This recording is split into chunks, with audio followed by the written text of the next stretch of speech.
লোটে মাছের ফ্রাই করতে গেলে কাঁটাটা না বার করে দিলে খাওয়ার সময় ভালো লাগবে না। আর এটা বঁটিতে হবে না, বঁটিতে শুধু আমি বেছে নিয়েছি।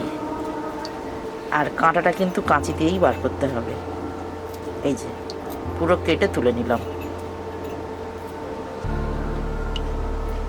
মাছটা এইভাবে কেটে কাঁটা পরিষ্কার করে যতটা পেরেছি শুকিয়ে নিয়েছি, কারণ লোটে মাছ তো জল বেরোবেই। যার জন্য আমি এটা ম্যারিনেট করব পেঁয়াজ পাউডার, মরিচ গুঁড়ো এইসব দিয়ে। লেবুর রসটাকে খুব ভালোভাবে মাখিয়ে নেব সব মাছগুলোতে। একটা গোটা লেবুই দিলাম। মরিচ গুঁড়ো দিচ্ছি, নুন দিচ্ছি, রসুন বাটাটা যেটা রেখেছিলাম সেটাও দিয়ে দিচ্ছি, পেঁয়াজ পাউডার দিচ্ছি যেটা আমার নিজেরই তৈরি। যেসব মশলাগুলো দিয়েছি এবার ভালোভাবে প্রত্যেকটা মাছের গায়ে লাগিয়ে নেব। এটা খুব যত্ন করে করতে হবে, কারণ মাছটা খুব নরম মাছ। পেঁয়াজের পাউডারটা দেবার কারণে আর এক্সট্রা জলটা হলো না। এটা পেঁয়াজ বাটা মাখালে জলটা জল হয়ে যেত। বাস প্রত্যেকটা মাছে মাখানো হয়ে গেছে। থাক, এখন কিছুক্ষণ থাকবে, মিনিট 10-15 মতো। মাছগুলো আমি ডিমে ডোবাবো না, আমি তার জন্য কর্নফ্লাওয়ার আর একটু ময়দা গুলে নেব, কারণ ডিমে প্রচুর ফেনা হয়, তেলে ভাজতে অসুবিধা হয়। অল্প নুন দিয়ে দিচ্ছি কর্নফ্লাওয়ারের মধ্যে, ময়দা নিচ্ছি। ময়দা আর কর্নফ্লাওয়ার ভালোভাবে মেশানো হয়ে গেছে, এবার জল দিয়ে গুলে নেব, কোনো যেন ডেলা না থাকে।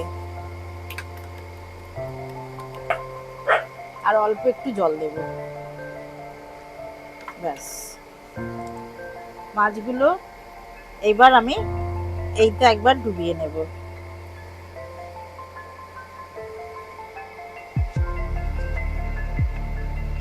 দুবার করব আমি এটা, একবার হলো আবার একবার করব। এটা আমি দু হাতে করছি, না হলে নেড়ো গুঁড়োটা ভিজে হাতে খুব ভিজে যায়। একবার এই কর্নফ্লাওয়ারের জলে আর এই নেড়ো গুঁড়ো ডবল কোটিং এ করছি। দেখি তেল গরম হয়েছে কি। তেল গরম হয়ে গেছে।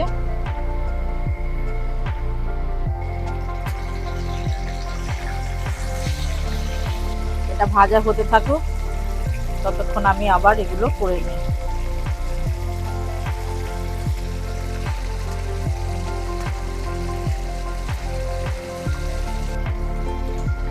এই একইভাবে সব চপগুলোকে ভেজে নিতে হবে। চপ বলুন, কাটলেট বলুন, ফ্রাই বলুন, যা খুশি বলুন, এইভাবেই করতে হবে। টোটাল মাছগুলোই হয়ে গেছে ভাজা। লোটে মাছের ফ্রাই বা লোটে মাছের কাটলেট, যা কিছু বলুন, সুপার করকরে। এই যে এখনো ধোঁয়া উঠছে, খুব গরম, আমি হাতে রাখতে পারছি না। ও মা, ও তো আগে খাবে বলছে। হ্যাঁ,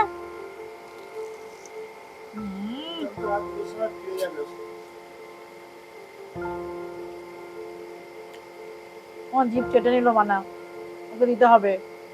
ছেলে কাকদ্বীপ বেড়াতে গিয়েছিল, ওখানে এই চপটা খেয়েছিল, কি মোংলার চপ বলে সেখানে বিখ্যাত। তো এসে খালি বায়না করতো, মা কবে করবে কবে করবে, তাই করে ফেললাম। তা করে দেখছি খুব ভালো, দারুণ খেতে।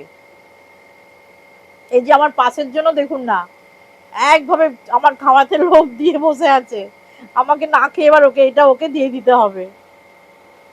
দুজন বসে আছে আমার দিকে চেয়ে। এই দুভাগ করি, আর একটু খেয়ে নিলাম, এবার দুভাগ করে দুজনকে দেব। এখানে একজনকে দিলাম আর এখানে একজনকে দিলাম।